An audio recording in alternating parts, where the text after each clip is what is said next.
Rosa 738 presenta En Voz Alta, un podcast firme, claro, directo. Inspiradoras respuestas a las preguntas más importantes de la vida. Aquí, el Catecismo Mayor de Westminster cobra vida. Doctrina con voz y convicción. A continuación, la pregunta de hoy En Voz Alta. Bienvenida, bienvenido a esta exploración.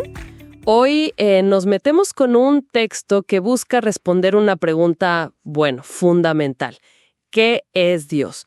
Nos basamos en la pregunta 7 del Catecismo Mayor de Westminster y, claro, sus comentarios. Es un material, digamos, con bastante contenido teológico. La idea es desglosar un poco estas definiciones, entender cómo las presenta el texto mismo. Sí, sin entrar en si uno cree o no, sino ver qué dice la fuente. Exacto. Vamos a ver qué significan estos atributos, pero dentro del marco específico que nos da este material. Buscar esa claridad en sus propias definiciones. Perfecto. Para empezar, el texto arranca fuerte. Dios es un espíritu. ¿Qué quiere decir eso según el documento? Pues, principalmente, que no tiene un cuerpo. Nada físico o material. Y el comentario hace una distinción, entre ser un espíritu y ser espíritu, con mayúscula. Porque, hay otros seres espirituales, ¿no? Ángeles, demonios. Pero recalca que Dios es espíritu en un sentido único, personal. Y es interesante porque el texto lo contrasta con visiones que sí le dan cuerpo a la divinidad. Y conecta esto de ser espíritu directamente con prohibir ídolos. Ah, claro. La idea es que una imagen física, pues siempre sería inadecuada, ¿no? Para algo puramente espiritual. Entendido. Luego el texto sigue y dice que Dios es infinito. Infinito en su ser, en su gloria, en varias cosas. Y a la vez dice que es incomprensible. Aquí es donde se pone interesante. ¿Cómo se come eso? Infinito, pero incomprensible. ¿Cómo lo explica la fuente? La lógica que presenta el texto es directa en realidad. Infinito significa sin límites.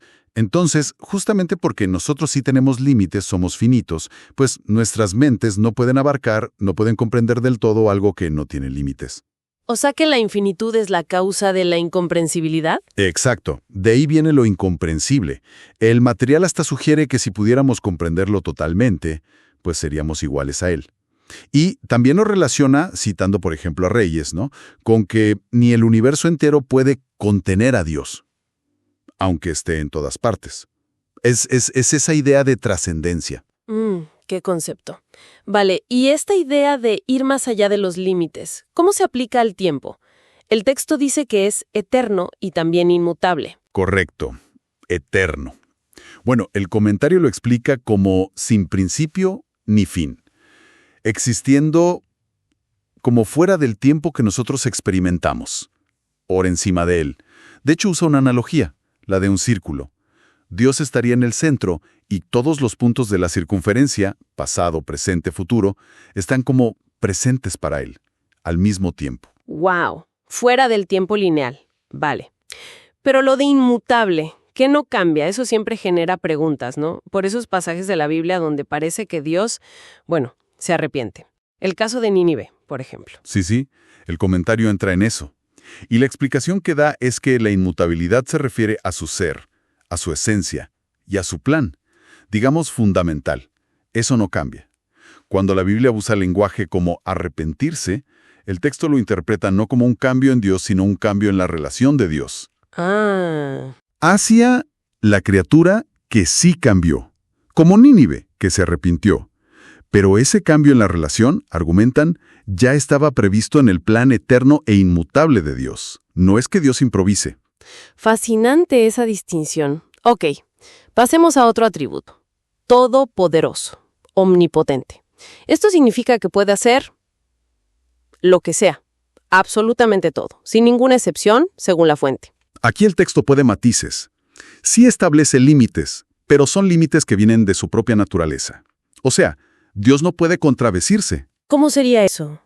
No puede mentir, por ejemplo, porque se define como verdad. No puede negarse a sí mismo. Y tampoco puede hacer cosas, lógicamente absurdas. Un círculo cuadrado, ¿entiendes? Ese tipo de imposibilidad lógica. Entiendo. O sea, los límites son su propia perfección y lógica. Exactamente. Pero fuera de eso, de lo que iría contra su propia naturaleza perfecta y racional, pues la fuente afirma que nada le es imposible. Y me imagino que este poder, dentro de esos márgenes, va de la mano con saberlo todo, ¿no? La omnisciencia. Justo. El comentario los vincula muy de cerca. La omnipotencia y la omnisciencia. Dice que ese conocimiento total de Dios, pasado, presente, futuro, lo real, lo posible, es lo que hace que la profecía bíblica pueda ser confiable y que haya certeza de un juicio final, porque todo se sabe. Claro, tiene sentido dentro de ese sistema. Y ya para ir cerrando con los atributos morales que menciona. Justo, santo, y luego están misericordioso y lleno de gracia. Ahí a veces hay confusión. ¿Cuál es la diferencia clave entre misericordia y gracia, tal como lo explica este comentario? El material es bastante específico ahí. Define gracia como, cualquier favor que Dios da sin que se lo merezcan, incluso a criaturas que no han pecado. Ponen el ejemplo de Adán antes de caer. Ok, un favor inmerecido en general. Eso es. Ahora, misericordia es un tipo específico de gracia. Es el favor inmerecido pero mostrado únicamente a criaturas que sí han pecado, a los que, según esta teología, no merecerían nada bueno. Ah, entonces la misericordia es gracia, pero para el pecador. Exactamente. Toda misericordia es gracia, pero la misericordia tiene ese enfoque específico en quien ha ofendido.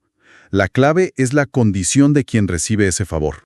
Eterno, inmutable en su ser, todopoderoso, pero con los límites de su propia perfección. Omnisciente. Y con estas distinciones entre gracia y misericordia. Sí, exacto. El propósito del texto es claro. Construir una visión coherente de Dios dentro de su sistema, resaltando atributos como santidad, justicia, bondad, verdad, como esenciales para entenderlo. Busca que todo encaje. Definitivamente. Bastante para procesar. Todo esto, claro, extraído directamente de la fuente que analizamos hoy. Y quizás como para dejar una idea flotando, podríamos tomar eso último, el atributo de verdad. Si se postula, como hace el texto, una verdad divina que es absoluta, total, fiable, ¿cómo se pone a dialogar esa idea con la complejidad, las dudas, las múltiples perspectivas que vemos en nuestra experiencia humana y en cómo buscamos conocimiento hoy en día? Es algo en que La pensar. verdad no se grita, se proclama. ¿Has escuchado respuestas eternas a preguntas que definen tu vida? Esto fue En Voz Alta, doctrina con voz y convicción. Hasta el próximo episodio, donde la voz de la fe seguirá resonando, en tu mente, en tu alma y en tu caminar. Esto fue una producción de Rosas 738 Multimedias. En Voz Alta, una producción original de Rosas 138 Multimedias.